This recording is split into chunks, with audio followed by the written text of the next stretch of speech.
오늘 우리에게 주시는 하나님의 말씀 시편 84편 1절에서 4절의 말씀을 함께 읽겠습니다. 만군의 여호와여, 주의 장막이 어찌 그리 사랑스러운지요. 내 영혼이 여호와의 궁정을 사모하여 쇠약하며 내 마음과 육체가 살아계시는 하나님께 부르짖나이다. 나의 왕 나의 하나님 만군의 여호와여, 주의 제단에서 참새도 제 집을 얻고 제비도 새끼 둘 보금자리를 얻었나이다.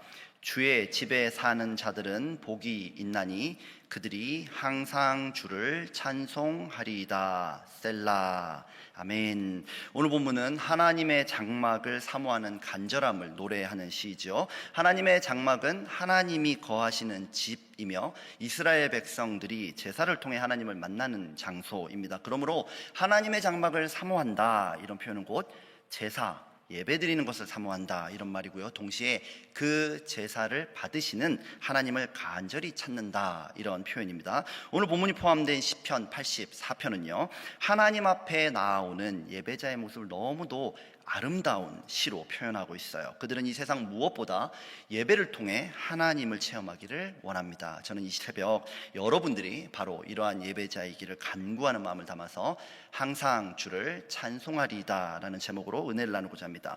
시편에서는 표제어가 매우 중요합니다. 그 시를 누가 썼고 또 어떤 배경에서 썼고 또 노래로 부를 때는 어떻게 불러야 한다, 이런 중요한 정보가 포함되어 있기 때문이에요. 한국어 성경에서는 이제 표제어를 본문과 분리해서 이제 본문 앞에 보통 작은 글자로 쓰여져 있을 겁니다. 그러나 히브리 성경 안에서는 그 표제어 자체가 시 안에 포함이 되어 있어요. 그러니까 그 표제어가 언제나 그 시의 1절이겠죠. 오늘 시편 84편의 표제어는 고라 자손의 시, 인도자를 따라 깃딧에 맞춘 노래라고 합니다. 고라 자손의 시라는 말은 고라 자손이 이 시를 썼다는 얘기일 수도 있고요, 또 고라 자손에게 헌정된 시라고 볼 수도 있습니다. 어찌됐거나 이 시는 고라 자손과 관계가 되어 있는 시예요. 인도자를 따른다 하는 걸 보니까 이 노래는 혼자 부른 노래가 아닙니다. 합창 가사입니다. 깃딧이라는 것은 그 뜻이 명확하진 않습니다. 그런데 아마도 그 깃딧이라는 악기가 있었거나 아니면 깃딧이라고 부르는 노래 장르 아니면 연주 방식 그런 게 있었던 것 같아요. 혹은 이스라엘의 특정한 절기와 관련된 그런 단어일 수도 있습니다. 여기까지 정리를 하자면 시편 84편은 특정한 연주 방식과 연주 시기가 있었던 고라 자손의 회중 찬송 가사입니다. 그리고 우리가 이 표제에서 가장 주목하게 되는 내용은 역시나 이 시의 저자 혹은 헌정 대상이 되었던 고라 자손일 것입니다. 여러분, 고라 자손이 누구입니까? 이들은 레위 지파에 속한 성전 사역자들이었어요. 존귀한 영적인 사명을 감당하던 헌신자들이었습니다. 전체 시편이 150편이 있는데요, 그 중에 11편이 고라 자손의 시입니다. 그러니까 이들은 대단히 깊은 영성을 갖고 있었던 그런 족속이에요. 고라 자손이 그렇게 훌륭하다면 그 족속을 일컫는 고라라는 사람도 참 훌륭한 인물 아니겠습니까? 우리 이제 족보를 따질 때 그 집안에서 왕, 장군, 학자, 이렇게 훌륭한 사람으로부터 보통 이제 족보를 세죠. 신라 왕 누구의 몇 대손, 무슨 장군의 몇 대손, 이런 식으로 세잖아요. 대학자 누구누구 선생의 42대 손, 이런 식으로 계산하잖아요. 근데 여러분 들어보셨어요? 혹시 반대로 친일파 누구의 몇 대손, 매국노의 증손자, 이런 식으로 자기 족보를 쓰는 사람은 아마 거의 없을 겁니다. 그러나 고라 족속을 보면요, 이 고라 족속의 시조라고 할 수 있는 이 고라는 훌륭한 인물이 아닙니다. 이스라엘 민족에게는요, 반역과 멸망의 대명사 같은 인물입니다. 아주 문제가 많은 인물이라는 거예요. 민수기 16장을 보면 이 고라는 모세와 아론에게 대항해서 반란을 일으켰다가요, 하나님의 심판을 받아서 멸망하는 사람입니다. 이 사건을 잘 이해하기 위해서 우리가 족보를 조금 살펴볼 필요가 있어요. 레위 지파의 시작은 당연히 야곱의 셋째 아들 레위겠죠. 조금 간략하게 정리된 족보입니다. 그리고 이 레위의 아들을 보면 게르손, 고핫, 무라리, 이렇게 형제들이 있었습니다. 이 중에 둘째 아들이 고핫이죠. 이 이름을 잘 기억해 놓으셔야 됩니다. 이 고핫에게서 아므람, 이스할, 헤브론, 우시엘이 태어나는데 장남 아므람의 아들이 아론과 모세입니다. 아론과 모세. 그리고 차남 이스할의 아들이 고라입니다. 그러니까 모세와 고라는 사촌지간입니다. 그리고 사남 우시엘의 아들이 엘리사반이에요. 이름도 기억해 놓으십시오. 즉 고라의 반역은 사촌 동생이 사촌 형들에게 반란을 일으킨 굉장히 아픈 사연인 거예요. 왜 그랬을까요? 모세와 아론, 고라 다 같은 레위 지파 사람입니다. 레위 지파 안에 다 같은 고핫 자손이란 말이에요. 근데 이게 뭐가 달라요? 고핫 자손의 사명이 뭐냐면요, 이제 성막은 이동하지 않습니까? 성막이 이동할 때 성막 안에 있는 거룩한 물건들, 성물, 그 성물을 어깨에다 메고 옮기는 일을 하는 사람들이 고핫 자손들이에요. 근데 이제 그 성물을 직접 만지지 못합니다. 감히 손을 못 대는 겁니다. 혹시 잘못 만지게 되면 그 자리에서 죽음을 당하는 거예요. 그 귀한 물건을 만질 수 있는 사람들은 아론의 아들들입니다. 같은 고핫 자손인데 우리는 못 만져요. 근데 아론의 자손들은 만진다는 거예요. 존귀한 제사장의 사명을 같은 고핫 자손인데 아론의 자손들은 감당하는데 우리는 짐만 옮긴다는 얘기예요. 모세는 어떻습니까? 모세는 온 이스라엘 민족을 이끌고 있는 민족의 지도자죠. 같은 고핫 자손입니다. 근데 그는 높고 존귀한 지도자인데 우리는 짐 옮기는 사람이라는 거예요. 그리고 고핫 자손 중에서도 보면 이제 최고 리더가 못 됐으면 중간이라도 해야 되잖아요. 근데 이 고핫 자손 전체의 리더는 또 사남 누구죠? 엘리사반이 사촌 동생이죠. 사촌 동생 엘리사반, 우시엘의 아들 엘리사반이 전체 족속의 리더가 됩니다. 그러니까 레위 지파 안에서 보면 모세와 아론에게 눌리는 삶을 사는 거예요. 고핫 자손 안에서 보면 사촌 동생이 자기를 치고 올라가는 상황이라는 겁니다. 굉장히 답답한 상황이죠. 어떤 사람은 존귀한 리더, 나는 성막 이삿짐 센터 직원. 그게 고핫 자손이 느끼는 불편함이라는 거예요. 그럼 성막이 멈추면 편해질까요? 아니요. 그때부터는 제사 드리러 오는 사람들을 돌봐야 되는 거예요. 그 사람들 줄 세우고 안내하고, 가축들도 정리를 해줘야 되겠죠. 가축들이 그냥 있겠습니까? 배설물 하면 그거 치우고, 제사 드리고 남은 거 다 뒷정리하고, 부정한 사람이 오면은 그 부정한 사람 쫓아내고, 이런 온갖 잡일을 다 하는 거예요. 모세와 아론이 하는 일은 크고 놀랍고 위대하고 존귀한 일인데, 내가 하는 건 이거 뭐야? 똑같은 고핫 자손인데 해도 너무한다. 아마 이런 생각이 많이 들었을 거예요. 사실 성막에서 하나님을 섬기는 일이라는 것은 모든 일이 거룩하고 존귀한 것이죠. 그러나 고라는 사명의 높낮이를 생각하고 있어요. 사명이란 무엇입니까? 내가 무엇을 하느냐가 중요한 게 아니고요, 그걸 누가 주셨느냐, 그게 중요한 거죠. 교회나 직장, 가정에서 여러분들이 행하는 사명도 그것을 주신 하나님으로부터 생각을 해야지, 내가 하는 일로부터 그 사명을 발견하려고 하면 반드시 실수를 하게 됩니다. 내가 구역장이지 구역 예배 음식 담당자냐? 내가 남선교 회장인데 맨날 행사 때마다 짐꾼 취급이야? 여선교 회장이라더니 설거지밖에 안 하는구나. 이런 생각을 하면 그 사명을 하나님으로부터 발견할 수 없다는 거예요. 교회에서 접시를 닦아도 하나님을 보고 행하면 사명인 줄로 믿습니다. 접시 닦는 분을 하나님은 존귀하게 보실 겁니다. 그러나 강단에서 설교를 하고 있는 목사라 할지라도 자기 뜻대로 행하는 자가 있다면 그 자를 하나님은 기뻐하지 않으실 것입니다. 이것은 가정에서도 마찬가지고요, 이웃에게도 마찬가지입니다. 그런데 고라는 이런 깨달음이 없었어요. 악한 생각을 품었고 그 악한 생각대로 반란을 도모했습니다. 그러자 모세는 그들을 하나님의 장막으로 불러내요. 하나님의 장막으로 나와라. 와서 우리에게 사명을 주신 하나님께 직접 물어보자는 거예요.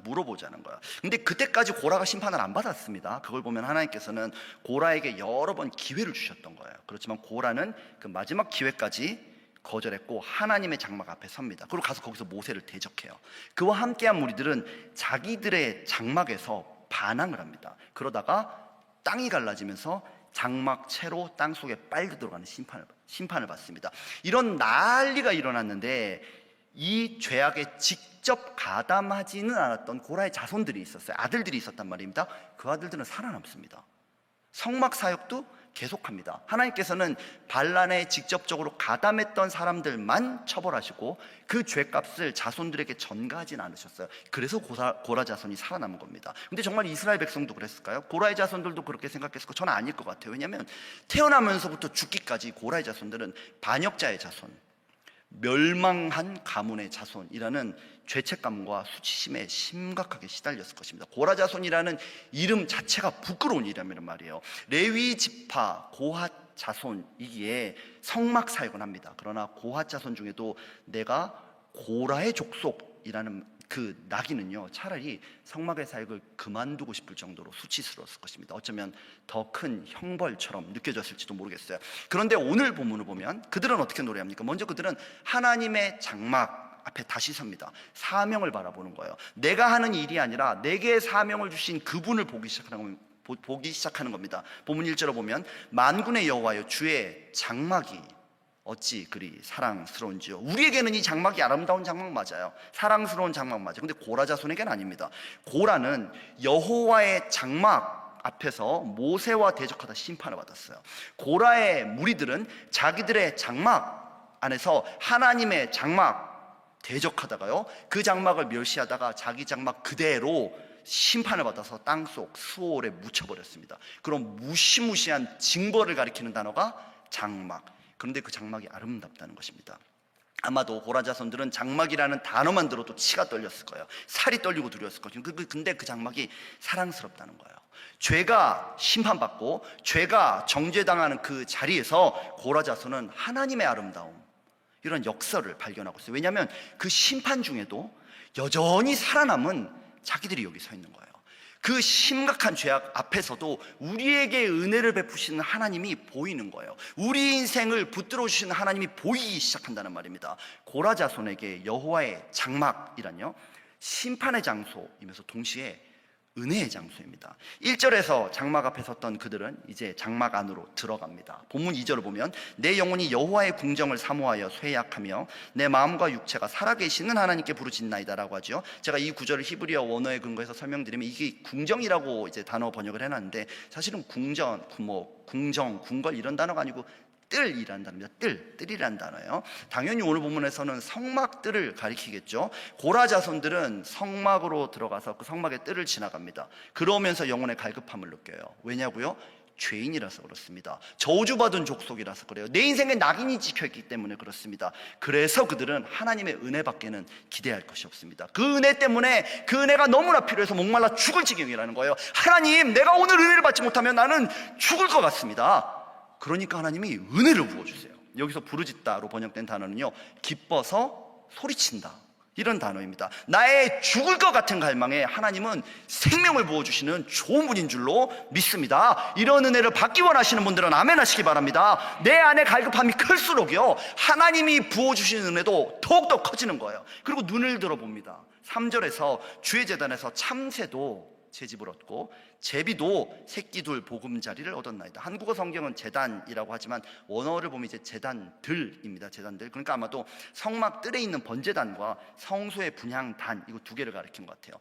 고라 자손들은 1절에서 성막으로 들어가요. 2절에서 뜰을 지나가고요, 3절이 되면 성소를 바라보기 시작합니다. 거룩하고 의롭고 잘나고 훌륭한 사람들만 가는 줄 알았는데 아니에요. 참새가 거기 있고요, 참새가 그 제단에 놓여 있고요, 제비 새끼도 있습니다. 참새처럼 아무것도 아닌 자도 하나님은 받으시고요, 제비 새끼를 돌보시던 하나님은 고라의 자손들도 돌보고 있었다는 것입니다. 그래서 이들의 고백이 무엇입니까? 시편 84편 4절의 말씀을 우리 함께 읽어보겠습니다.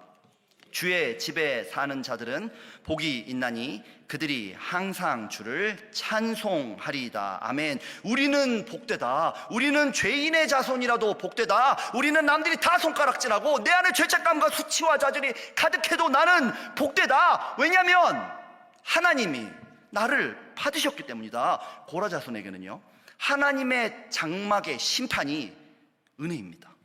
자신의 죽어버릴 것 같은 영적인 갈망이요, 하나님의 생명력을 끌어오는 능력입니다. 역설 중에 역설. 우리는 어떻습니까? 물론 우리 중에는 고라처럼 하나님의 권위에 대항하고 그분을 반역하려고 마음을 먹은 사람은 없을 것입니다. 교회든 가정이든 직장이든 하나님이 주신 사명 밖으로 뛰쳐나가서 내 마음대로 하겠다, 이런 분도 아마 없을 것입니다. 그러나 인생의 모든 순간에 우리는 언제나 믿음을 증거하며 하나님을 따라 살고 있지는 않습니다. 아무리 훌륭한 분이라 해도요, 우리 모두는 사실 고라입니다. 우리가 고라의 자손입니다. 하나님께 대항하고요, 그분의 뜻을 거스리고요, 자기 잘난 그 맛으로 살아가면서 하나님의 일을 시시각각 판단하는 그 자가 바로 저와 여러분이라는 거예요. 만약 하나님 앞에서 우리가 실수를 한 번 할 때마다 하나님이 고라에게 내렸던 그 징벌을 우리에게 내렸다면 우리 수십 번 아니요 수백 번이라도 땅 속 심판의 자리 수월에 끌려 들어가야 했을 존재가 바로 저와 여러분이라는 거예요. 그러나 예수님의 십자가는 무엇입니까? 십자가는 우리의 죄를 선언해요. 사망을 선고하는 죄인의 형틀입니다. 그런데 그 십자가를 볼 때 우리는 다른 걸 봅니다. 우리의 죄, 우리의 흉악한 죄, 우리가 죄인입니다라는 고백과 함께 그 십자가를 보면서요, 우리에게 주신 영원한 생명, 예수 그리스도의 놀라운 사랑, 우리에게 복주기 원하시는 하나님을 보게 돼요. 고라 자손에게 여호와의 장막이 그렇듯이 심판과 구원, 정죄와 하나님의 의, 이 역설이 교차하는 장소가 바로 십자가입니다. 여호와 장막의 십자가는요, 우리가 마땅히 죽을 죄인이라고 선고함과 동시에 너희가 죄인이기 때문에 하나님의 은혜를 받을 것이고 너희가 아무 능력이 없기 때문에 내가 너희의 능력이 될 것이다. 예수님의 십자가는 위대한 줄 믿습니다. 그래서 고라 자손이요, 하나님의 장막을 볼 때마다 느끼는 그 감정, 그 감격, 그 은혜를 우리도 느껴요. 십자가를 볼 때마다요, 우리의 죄가 고발이 됩니다. 우리의 문제가 드러나요. 그런데 우리의 문제와 죄 뒤에서 강력하게 역사하시는 하나님의 생명이 그 십자가를 통해서 우리의 죄악 같은 인생으로 흘러 들어옵니다. 우리는 십자가 앞에서요, 죄의 찔림을 받아요. 그런데 동시에 구원을 확신하게 됩니다. 고린도후서 4장 10절 말씀을 우리 함께 읽어보겠습니다. 우리가 항상 예수의 죽음을 몸에 짊어짐은 예수의 생명이 또한 우리 몸에 나타나게 하려 함이라. 이 시간 바로 이 하나님께 예배드리시는 분들은 아멘 하시기 바랍니다. 죄인임을 고백하면서 하나님의 은혜를 사모하는 분들도 아멘 하시기 바랍니다. 우리의 죄와 허물과 실수가 큰 만큼 내가 그리스도인이라고 자부하면서도 날마다 예수를 십자가에 못 박는 우리의 죄가 크면 클수록 하나님의 은혜는 더 크게 넘칠 줄로 믿습니다. 우리 같은 고라 자손을 일으켜 세우시는 하나님의 은혜를 받기 원하시는 분들은 아멘 하시기 바랍니다. 이 은혜가 예수의 생명의 풍성함이 우리 안에 들어오는 통로라는 거예요. 오늘 여러분의 삶이 멸망당한 것 같고요, 내 인생을 끝장난 것 같고 산산조각 났다 할지라도요, 하나님께는 그렇지 않습니다. 하나님의 은혜는 멈추지 않고요, 하나님의 은혜는 실수하지 않고요, 우리를 붙들고 계신 줄 믿습니다. 오늘 시의 시인은요, 이 시의 고라자손이라는 이름을 써요. 고라자손 중에 훌륭한 사람이 왜 없겠습니까? 많지요. 그런데 훌륭하지 않아도 괜찮아. 그 반역자 고라보단 낫지 않겠습니까? 그러나 그 이름조차도 쓰지 않습니다. 수치스러운 고라, 죄인이라는 이름을 이 시에 쓰고 있어요. 이 이름은 수치스러운 이름이지만 하나님의 은혜를 드러내는 이름입니다. 잊지 마십시오. 우리는 죄인입니다. 누구도 그것을 피해갈 수 없습니다. 그러나 우리가 죄인이기 때문에 예수님의 죽음으로 인해 주어진 최고의 은혜와 생명이 우리 인생에 채워질 것을 믿으시는 분들은 아멘 하시기 바랍니다. 그 십자가가 있기 때문에요, 우리도 오늘 고라 자손의 합창을 함께 부를 수 있습니다. 항상 주를 찬송하리이다. 아멘. 이 시간 함께 기도하겠습니다. 주님 감사합니다. 오늘도 우리에게 하루라는 위대한 사명을 주신 주님 감사합니다. 이 사명을 예수 그리스도 그 십자가의 능력으로 살아내길 원합니다. 성령 하나님이 우리 인생의 모든 순간을 십자가를 향한 찬송과 능력으로 채워 주옵소서. 감사드리며 예수님의 이름으로 기도합니다. 아멘.